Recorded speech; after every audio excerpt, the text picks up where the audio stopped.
don't you understand that I created you? I know who you are. I know what you're capable of. I know what you're not Yeah. capable of. And if I know those things and I'm calling you, I'm going to make it possible.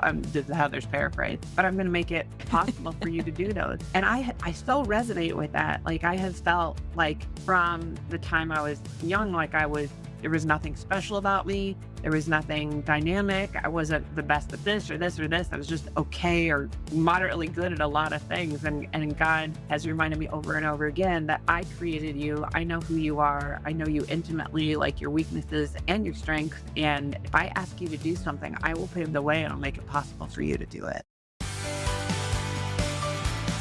Hey, everybody, welcome to another episode of Halfway to Sunday. We are so glad that you are here. Happy Wednesday.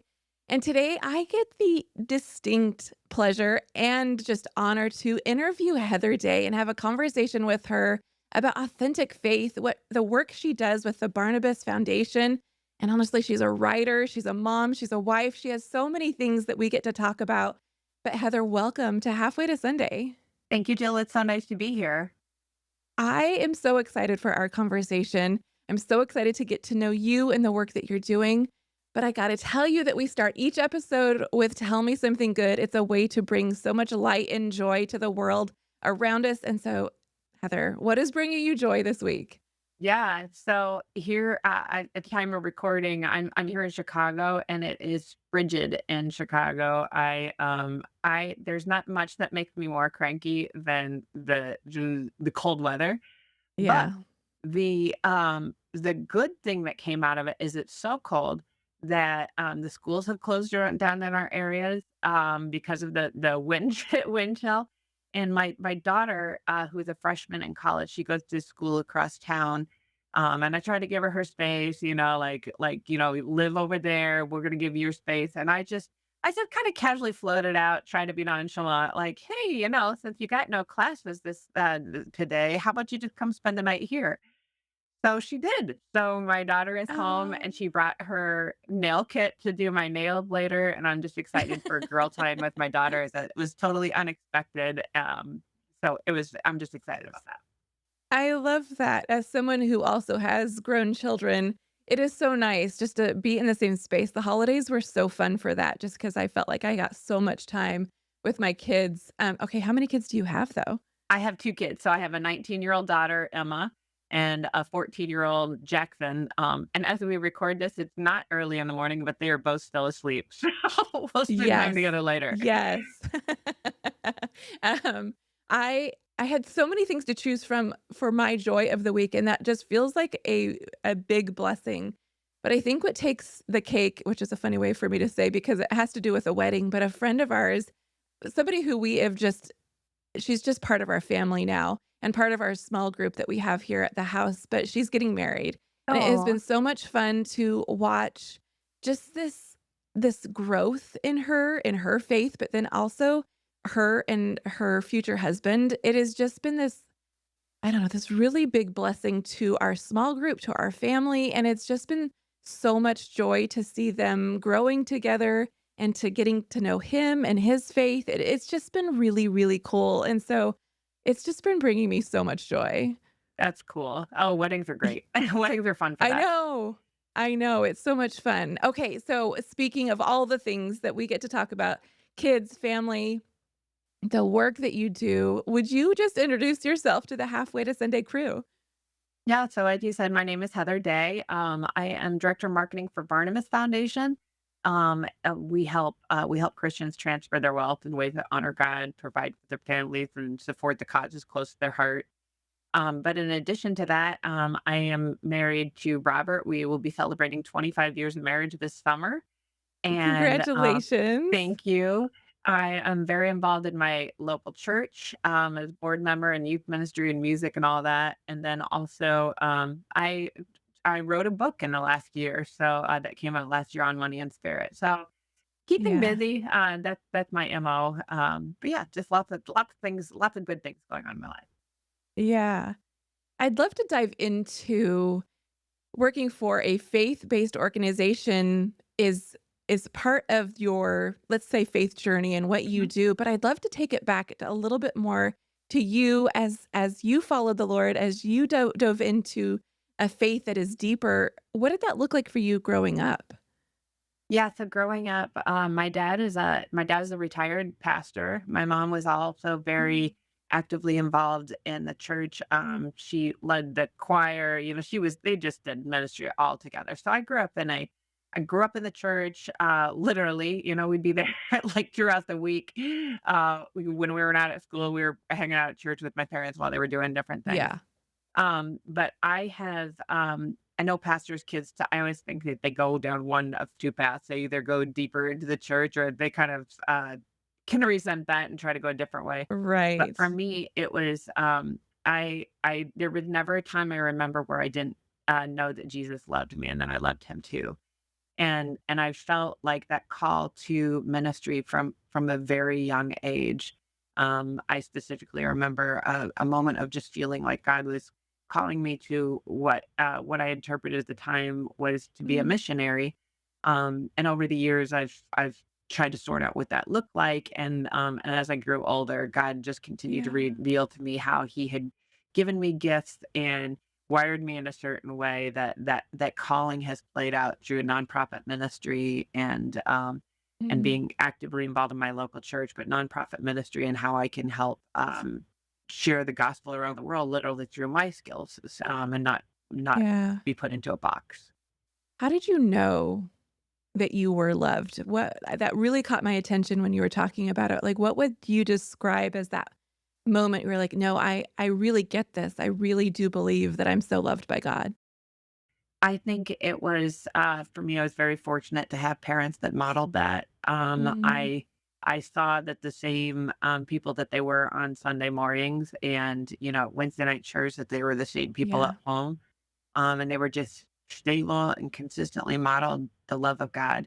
And then the people in the church, again, like I don't take that for granted. I had people, a full community of believers that invested in me and Mm, showed me the love of God. And not to say that there weren't hiccups or bumps along the way, but I just yeah. everything around me just affirmed God's love for me. And I Yeah. don't take that for granted. That's huge. It's so good. I think though there comes a point where it becomes more personal, especially being a pastor's kid. You grew up hearing the message, but when did it actually become real to you? Like that, okay, I believe and I'm following it with my own faith. Yeah, I think that there were, like, all these, like, milestones along the way that took me to a deeper level in my faith.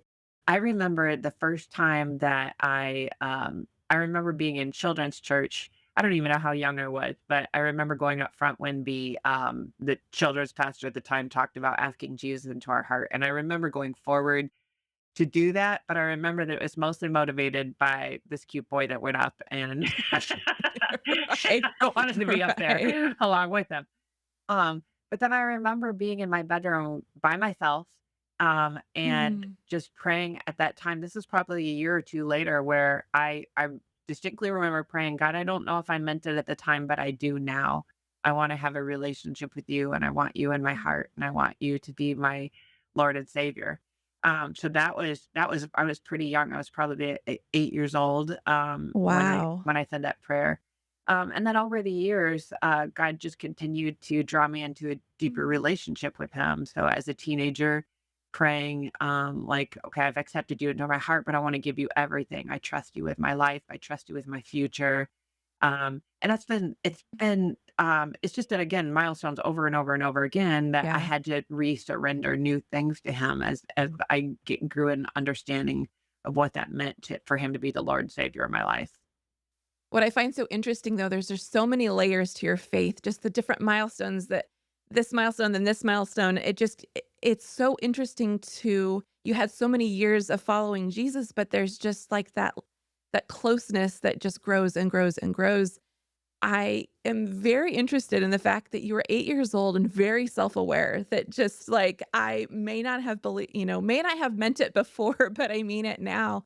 And I came to faith as an adult, and so it's just really interesting to me because I had a I hope I'm a self-aware adult, but it's just so interesting that you as a child were just like, "Okay, I mean it now," and then it's gonna just look a little bit different and look more as growth in that faith, and so maybe would you tell our friends listening what that meant for you personally as far as like, okay, what was a moment maybe that you're just like, okay, now it's just this lifeline that I know that I have to hold on to, and it's just like this, it means more because I understand more, or I have that experience that I just can't explain any other way.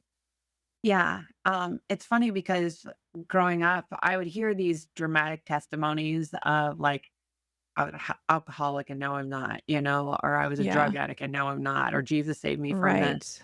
And at the time, growing up, I was almost jealous of those testimonies, like that this was boring, Mm. you know, like that. And that my Right. testimony is not even the same as my siblings or my husband. They had very different testimony. But I felt this.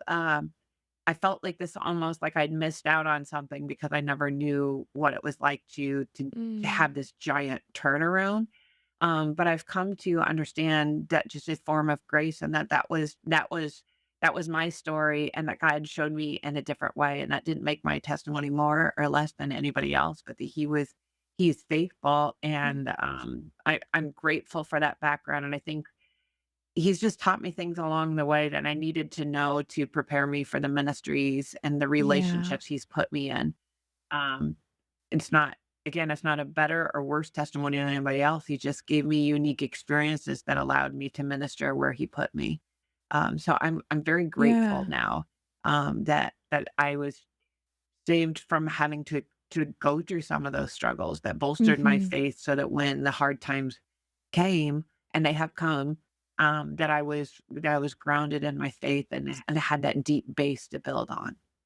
I never really thought about that before of the foundation that you had that would help guide anybody that maybe didn't have that growing up, that as you share your faith and that security that you felt, I don't know, maybe it just hits differently this time that you would be such a not only a light pointing people to Jesus, but also like a safe place because you have experienced the love of Jesus all of your life and you had it Yeah. modeled for you in a really beautiful way. And what a gift that is to give to anybody else who is seeking. And I just find that so fascinating that yeah, we do. We all come from different backgrounds Yeah. and the Lord is going to work in us in different ways and how we share, how we are moving forward in faith and how that can bless someone else or show someone else the way. I am so curious if there is like a scripture or a theme that's just been your North Star, that has been your guiding idea or maybe connection point to the Lord that has helped you even as you've navigated just hard things. So there have been there's so many scriptures that come back to a particular passage that's always been meaningful to me is in Exodus chapter 4 and Mm. just of Moses feeling inadequate. And he keeps making all these excuses to God, like, I can't speak, I can't do this, I can't do that. I'm not capable of the things that you're asking me to do, Yeah. God. And God just keeps reasoning to him, like, I put Aaron in your life, I've done this, I'm gonna do that. And finally, like, God's like, don't you understand that I created you? I know who you are. I know what you're capable of. I know what you're not Yeah. capable of. And like if I know those things and I'm calling you, I'm gonna make it possible. This is how there's paraphrase, but I'm gonna make it possible for you to do those. And I so resonate with that. Like I have felt like from the time I was young, like there was nothing special about me. There was nothing dynamic. I wasn't the best at this or this or this. I was just okay or moderately good at a lot of things. And God has reminded me over and over again that I created you. I know who you are. I know you intimately, like your weaknesses and your strengths. And if I ask you to do something, I will pave the way and I'll make it possible for you to do it. I wanna talk more about that because I feel like that's so relatable of just like, who am I, Lord, to share your word? Who am I to step out in faith? Or there's so many people that can do this better, or we count ourselves out of walking in obedience Hmm. because we think we're not enough. And the Lord's like, who, first of all, it kind of goes back to like even in the garden, who told you that? Who Right. told you that? Like, why do you even believe that? And yet we're the ones that say, no, I'm not good enough, smart enough, whatever. how are you able to just have that connection with the Lord that makes or helps you? Shouldn't say makes you, but helps you just go deeper and say, okay, Lord, I'm going to trust you with this. Yeah. Well, I'm a firstborn pastor's daughter, who likes to be in control of things, likes to not look stupid, wants to like make sure I've got it all together Mm, and figured out, and I make things happen, and I want to jump in and solve the issue. And I think that that's been something that God has repeatedly reminded me over and over again is that when I try to do things on my own, when I try to use my own wisdom or my own strength, right. I just make a royal mess of things. That I've had to be humbled over and over again. That when Mm, he, in my experience, every time he's called me to do something, it's been when I felt like he was calling me to something that was beyond my capabilities, or beyond my knowledge, or right. beyond my skill. Because then it was so obvious that it wasn't me, that it was him. I tried to, I try to, I feel when I know that it's God calling me, it's when I know that I'm out of my depth and I don't know how it's going to be Mm, possible. And yet he right. has paved the way over and over again. And so I can't help but trust him because I know that I can't do it on my own. Is there a season in your life where where that theme, that idea, that learning was solidified where you were just like, okay, I'm walking through this wilderness season, or Lord, you have asked me to do this really hard thing and I don't want to. You got the wrong girl. Like, how did you navigate that? And what did that look like for you? Um, there have been a lot of those. I think specifically to my when I first I was worked for Olivet Nazarene University for 9 years, and when I Mm, went there, I went basically from an organization where I was pretty much administrative assistant, but I'd learned a lot of things along the way, and it opened the door for me to do just these basic things in writing and PR and oversee one student worker.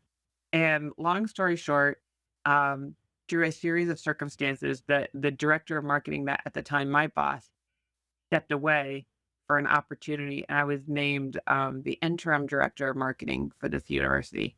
And I thought, "Whoa," and I'm like like, and right. like, "I'm not capable, I don't know what I'm doing, I don't know all these things." I felt, like, completely in over my head, um, and yet I felt the calm assurance of God that he was walking that he had brought me Mm, there for such time as this. So it was like an interim thing that became a 9 year stint as director of marketing for that university, and it was again, it was just that everything that happened there. I knew that it was a growing experience, and that was beyond what God just continued to show me over and over again that trust Him and walk in His steps and follow His ways. And I spent too much of my time, to be honest with you, in that first year of insecurities of trying to prove that I was just like the yeah. other person that had stepped away and that I shared his same gifts. And I didn't. I had different gifts. So once I Mm. finally got to a place where I was comfortable admitting that's not me, but this is me, and this is what I can do, that's when really things took off for me and things flourished, and I was a better leader because I was able to Yeah. admit that's I'm not okay, I'm not a replica of that person, but God has wired me in this way, and this is what I can bring to the Right. table. I feel like someone needs to hear that. Maybe I need to hear that just because I feel like that so often we feel like we have to do it like somebody else does it. We have to be like somebody else is. Even our faith. Well, if my faith doesn't look like that, then it's not Yeah, good enough or it's not authentic enough or I'm doing it wrong. I'm not, you know, I don't have the theology degree, so I must right. not be worshiping in the right way, praising the right way or whatever. I wonder if you have some encouragement for somebody listening who feels that way. What would you tell them about just being yourself and living authentically to them? Yeah, well, I'll tell you another example. I told you that I felt called to be a missionary from the time I was young, and in my mind, that meant one of 3 things. I'd be a preacher, teacher, or doctor. Those were my 3 paths to Mm, missionary work. I didn't wanna be a right. teacher. It felt like a hard road to be a female pastor, and so I was gonna be a doctor. So I literally went into college studying pre-med because that was a path that I felt most aligned with. And pretty early on, I realized I hate science. This is a terrible idea. Like, this is a terrible idea. That's And a I lot of felt science to get through. like I could probably figure this out, but this is gonna be a really long, hard road.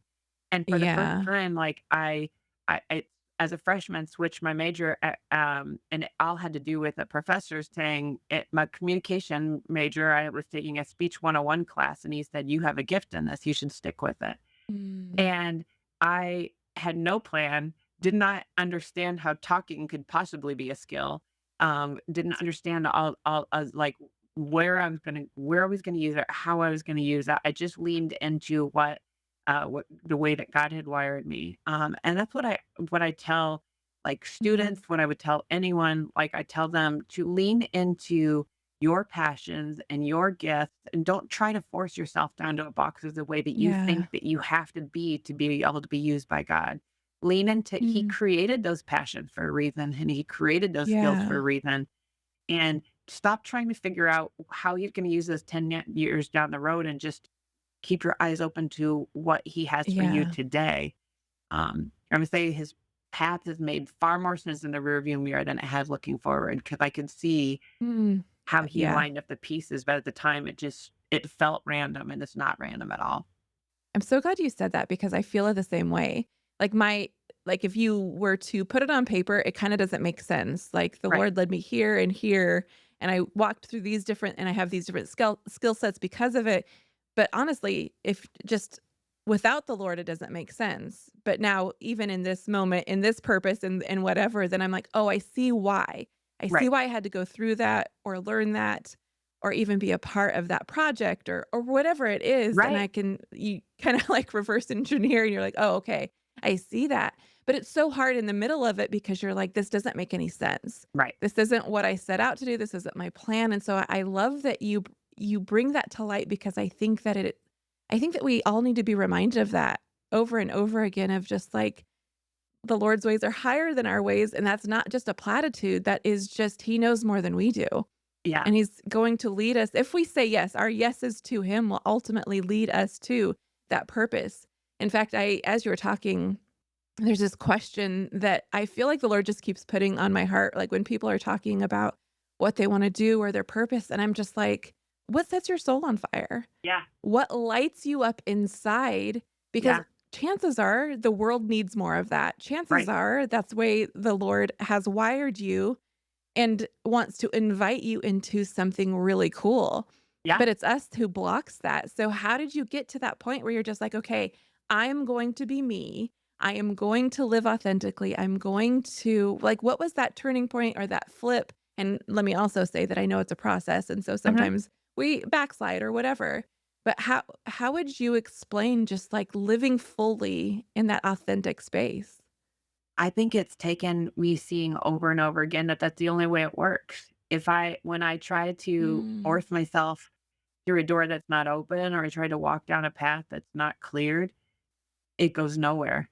But when I just lean Wow. into what he's asking Yeah. me to do in those moments, like he has over and over again showed me, "See? Follow me."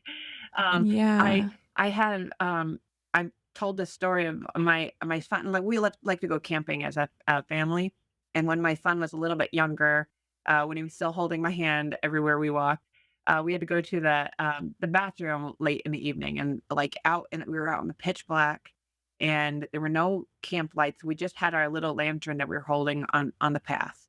And I couldn't see what was too far ahead, what was behind me. I couldn't see Mm. what was in the woods, which was probably good. I'd probably be scared if I did. But I could literally just see Right. a few steps ahead of me. And that's all I needed to see to get there. And I God has brought that image back to me of just reminding me like you don't need to see the end of the path. You don't need to see out in the woods where you'll just get scared if you Mm. did. I just hold my hand and Right. walk, and I'll show you the light that you need to see for your next step. And when I've done that, gosh, he just continues to amaze me, like how, like, whoa, that's what was happening there. I didn't understand how you would open that door. I didn't understand how Yeah. you would take that conversation and change everything. So, yeah, I didn't, Yeah. again, like, it's not like it's been a strategic decision. It's just more of, it doesn't work any other way. I just have to trust him. Before we started recording, I told you that I was sitting with the Lord this morning, sitting in the Psalms, and I just like really appreciated that your messaging is living this authentic faith. You have a blog and you write different stories about your life and living authentically, and you have a lot of fun with it. But also, I know that I think that that's hard fought. I think it sound, even those stories that you tell about learning to live in the purpose that God has given you, it is hard fought. You have to battle those insecurities and all of that. But I would really love for you to speak on what's wise in living out authentically and sharing our faith and being real about that. It could be so easy, well, to air this dirty laundry or to say too much, or there's just like some guardrails I feel like the Lord has placed. So with that and how you tell your story, how do you navigate that, and what is wise, what's to share and what's to be kept with between me and the Lord? Yeah, it is a delicate balance because when I think about authentic faith and I think about living authentically, I'm more about making sure that other people know, making them feel a little less abnormal, a little less alone, that we Mm, all have struggles and we're all in this boat together. yeah. And so, because I think God created us to be in community and to, I've shared at different times, like I struggled with postpartum depression. And one of the things that was a struggle for me at that time is I felt like I was the only one Mm, who felt that way, and I was all alone, and I really turned inward of yeah. this lie that the enemy tells us of that nobody would ever understand. And I remember how freeing it was to me when I finally had the courage to say something to a friend, who is an older woman, a mentor to me, and she said, "I've been there too." Mm, And that was such power because it shone light like a crack in the darkness, like it brought light to my situation. So when I talk about being yeah. authentic, a lot of it is about asking the why. Like, why am I sharing this? Am I sharing this to shine a light on myself, to to get therapy from everybody around me, to trauma dump? Right. Or am I trying to connect and to shine a light of hope for others? Um, Mm, yeah. especially in leadership and especially, like, with our families, there has to be, you have to find that balance between there are things that you Mhm. share with God. There are things that you share with a close circle of trusted friends who know everything about Yeah. you. It may be your spouse, it may be whatever, and those are those things that like filters off because you know that Mhm. they know you, they can help you sort through the mess. Um, and then outside of that circle, you're guarded about not having them hold your baggage for you, but at the same time being Yeah. authentic about, I get where you're coming from. Mhm. So for example, my daughter, is navigating adulthood now, and she's navigating Yeah. relationships. And so when she, gets an argument with her boyfriend, or she goes through a struggle, I might share a little bit of "We've been there before. This is what I found." But I'm not gonna Right. go through all the nitty-gritties of everything of why all the specifics of why I've been mad at her dad, you Right. know? Like, that's not wise. Right. So, Yeah. there's a balance of being authentic, but also protecting the stories of those around you, and also Yeah. protecting the mental health of those that you're talking to, that you're not trauma dumping to every stranger that comes across your path. Does that make sense? Yeah. Yeah. And I think Jesus modeled that for us. Yeah. I think that there is actually, I was listening to a podcast recently that highlighted this again for me, that Jesus did had, however many followers. We don't have the exact number while he was walking the earth, but he had a group of 12 that knew a lot more about him. But even within that 12, there were 3 Right. that were a lot more in the know, or that more intimate friendship that is really what you're talking about, of just like the wisdom of knowing who those safe people are, that inner circle.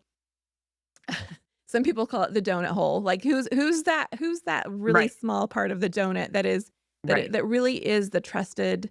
friend or family member or whoever that is that really does get to know the nitty-gritty, like you were saying, that does get to know that 1% that we don't share Mhm. with anybody else. Yeah. I I think this is such an important reminder because I we can either go one of 2 ways. We can go, "Okay, everybody knows everything," and then it comes back to haunt us, so to speak, or to bite us in the rear, but I think also we could go too far the other way where we share nothing, Right. and then it's not real. We're stifling what the Lord wants to do within us, and our stories matter. Right. Our stories, I mean, that's why Halfway to Sunday even exists, is to tell the story of Right. what God is doing, because when you tell it, just even today, just our conversation, your story has helped me go, "Oh, I see this," or I've learned from that.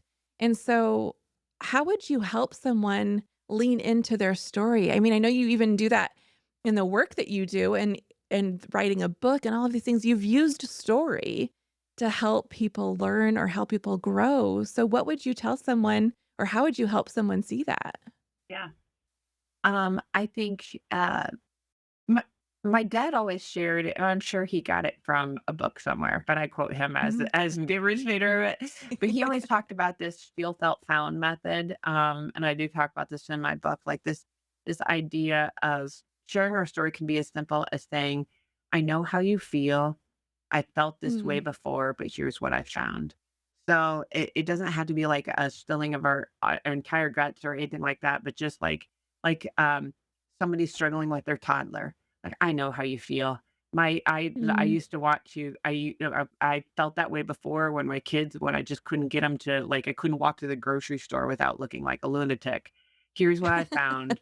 I just need to show Right. I here's what I found, and then whatever I've discovered from that circumstance. So it doesn't have to be this long articulate thing or anything like that. But when we're open about sharing our experience as a way to connect, as a way to affirm, Mm. as a way Yeah. to teach, that's when it's helpful to share our stories. It's I think there's a difference between like being guarded and pretending. I guard information Mm. because I don't want to, like, Right. expose all my kids' baggage, all my family's baggage, all that kind of stuff. I'm guarding that, but I'm not pretending that I'm the perfect mom or we're the perfect family Yeah. or anything like that. So to the extent that I can share my story and use it as a point to encourage others and to share, Yeah. hope, then that's where I feel like sometimes I've gotta step out of my comfort zone and be okay with being real. Yeah. Talk more about sharing your story to bring someone encouragement and hope. Is that ultimately why you wrote the book? Is that why, honestly, that you do what you do? You work with Christian organizations to help them Mhm. and their story and all of these kind of things, whether that's their financial story, whether that's their faith story. You're helping people in many different ways. So talk more about that. Like what are you doing with that, and how can our friends learn from you in those spaces? Yeah, so Money is Spirit really did come out of talking about, it's an exploration of what it looks like to surrender your finances to the work of the Holy Spirit and see, like, what kind of good fruit He wants to build, Mm, in your life and in your finances. It's not a health and wealth message or anything like that. It's just a, like, how does it change how I view and manage money when I ask God to take the reins, and I ask Him mm, to help me view and manage my money in the ways that He wants me to. So part of that was telling our story and telling our story about, like, how when we were in our early years of marriage, how we had really blown it, and again it was and we got in over our heads, and it wasn't again to air dirty laundry, but at that time we felt all alone. We felt like we've made a royal mess of things. We felt like trapped. mm. And the reality is, this is a very, very, very common struggle. It's a very common thing that Mhm. people fight about. It's a very common thing that people feel in over the heads that they bicker with their spouse about. And so in this case, I felt like it was Right. helpful to share because I felt like it was this is I know how you feel. I felt that way before, but here's what I found. Yeah. That when I surrendered it to God and I asked for His guidance, He didn't send me a check in the mail that automatically fixed everything, but I found that by relying on him and trusting him and listening to the wisdom of the people he put in my life, it changed Mhm. everything. Um, so for me, it was exciting and helpful to share that story again, not for my own glory, but to offer hope to others that change is Yeah. possible and it only happens through surrender to the Lord. It's such a good example of using your story to light the way for someone else, to point someone else to Jesus, but also to point someone else to freedom. I Right, think that's what I hear you say is just like, okay, this did happen and it's going to happen for someone else. That's why you wrote the book. Like it's not uncommon as you right, said.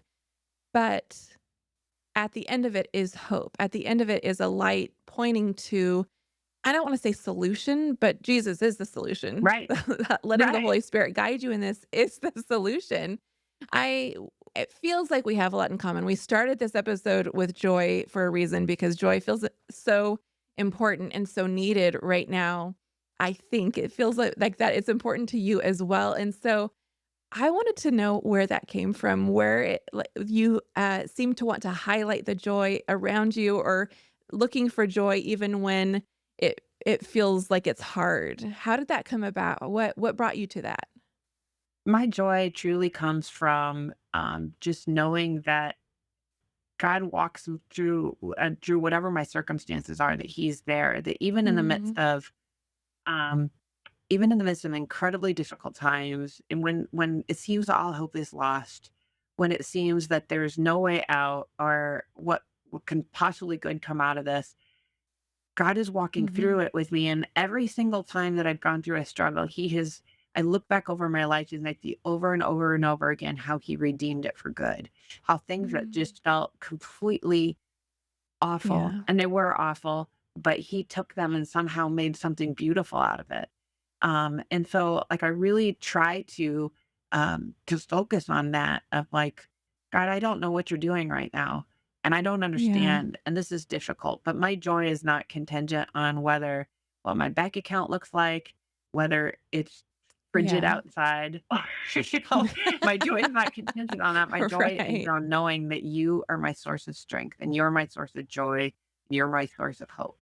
It feels a little redundant to ask this question, but throughout this episode, we've talked about that authentic faith, about leaning into your story, about leaning into joy and looking for joy even when it's hard.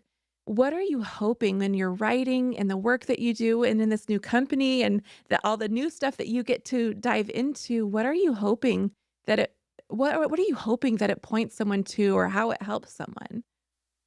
I think I ultimately I want people to know, A, God loves you and He cares for you. Mhm. Whatever you're in the middle of, He is there to walk beside you. But also I want to just encourage you that He's faithful. And um Yeah. everything that has scared me, that He's asked me to do, He has an incredible track record of just blowing my mind of his goodness, and so Yeah. it it feels like a long wait. It feels like it can feel really frustrating, it can feel terrifying, it can feel sorrowful, but I just want to affirm over and over again that it's always been worth it, always been worth it. Every time God has asked me to do something or challenged me or taken me through those dark seasons, I've seen him show up over and over again, and so trust him. He's worthy of your trust. That's so good. Heather, how can our friends connect with you on social or and otherwise, or how can they get your book? Yeah, so so Money and Spirit is really sold wherever your favorite books are sold online. It's on, it's on Amazon, it's on Barnes and Noble, all those sorts of things. You can find them. And then to connect with me, I would just go to heatherday.net and all of my socials and everything are on there. So I would love to connect with you. I'd love to hear your stories and see how I can serve you and we can walk this road together. Yes. Thank you, friends, so much for being here. I'm so grateful for you. Thank you. Friends, I'm so glad you're here. I hope you leave each episode feeling loved and seen. Don't forget to hit subscribe so you don't miss an episode. And while you're there, would you share it with someone? And if you found this to be encouraging, empowering, or it equipped you in any way, would you leave a rating? That helps new friends find us and join our community, and we would love to hear from you. Finally, don't forget that you can join us on Instagram and TikTok at Halfway to Sunday. See you there.